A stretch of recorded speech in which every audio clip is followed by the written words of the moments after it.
et bienvenue dans Intergender Action, un projet Erasmus+, financé par la Commission européenne. Dans cet épisode, nous allons parler des stratégies et des avantages d'aligner vos valeurs et priorités personnelles sur celles du lieu de travail.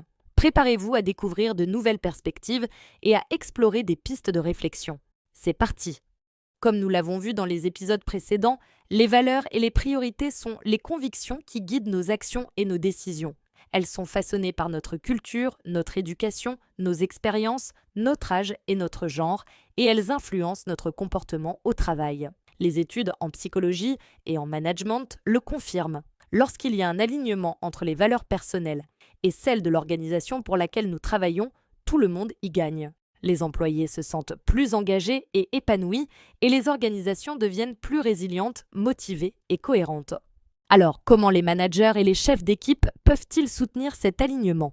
La clé est de connecter les 3 niveaux, les valeurs personnelles, les valeurs d'équipe et les valeurs organisationnelles. Voici un exercice simple que vous pouvez essayer seul ou avec votre équipe. 1. Choisissez 3 à 5 valeurs qui comptent le plus pour vous.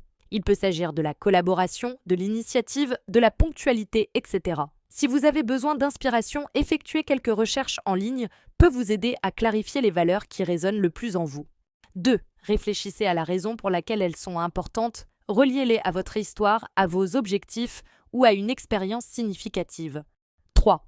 Partagez-les avec votre équipe et vos collègues, cela renforce la confiance et la compréhension.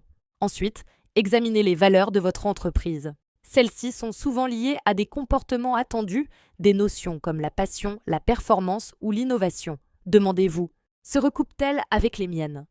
Où y a-t-il alignement? Où y a-t-il des divergences? Puis, connectez-vous à la mission de votre équipe. Quelles valeurs partagées vous aideront à atteindre vos objectifs communs? Définissez-les ensemble, ainsi que les comportements qui les incarnent. Enfin, demandez-vous, y a-t-il des conflits entre mes valeurs, celles de l'équipe et celles de l'entreprise? Identifier les écarts est la première étape pour les combler.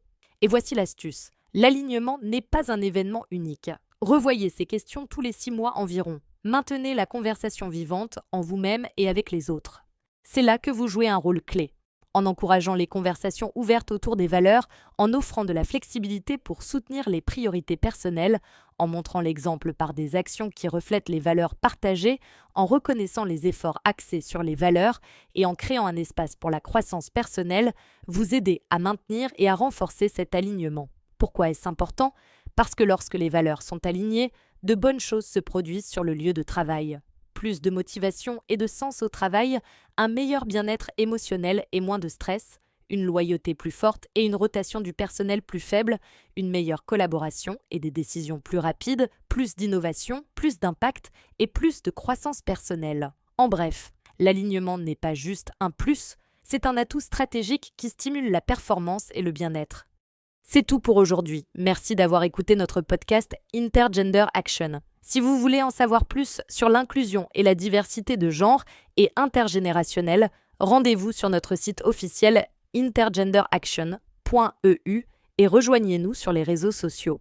Financé par l'Union européenne, les vues et opinions exprimées n'engagent que leurs auteurs et ne reflètent pas nécessairement celles de l'Union européenne ou de l'agence Erasmus+ France, Éducation Formation. Ni l'Union européenne, ni l'autorité chargée de l'octroi ne peuvent en être tenus pour responsables. Ce document est sous licence Creative Commons Attribution, partage dans les mêmes conditions 4.0 international. Pour consulter cette licence, rendez-vous sur le site. Les logos sont exclus de cette licence.